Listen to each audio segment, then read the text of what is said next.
আপনি কি Bandra Holi cross school and college scout গ্রুপের প্রাক্তন স্কাউট?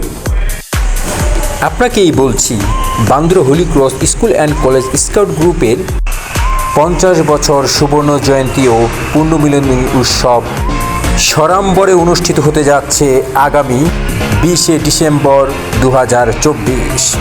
50 বছর সুবর্ণ জয়ন্তী ও পুণ্যমিলন উৎসবের রেজিস্ট্রেশনের কাজ চলছে। আপনিও আপনার রেজিস্ট্রেশনটি এখনই করে নিন। অংশ নিন আমাদের সুবর্ণ জয়ন্তী ও পুণ্যমিলন উৎসবে। রেজিস্ট্রেশনের শেষ তারিখ 20 নভেম্বর 2024। দেখা হচ্ছে Bandra Holi cross school and college scout গ্রুপের 50 বছর সুবর্ণ জয়ন্তী ও পুণ্যমিলন উৎসবে। Media partner 50 Bangla news. আপসহীন সংবাদ প্রকাশে 50 বাংলা নিউজ।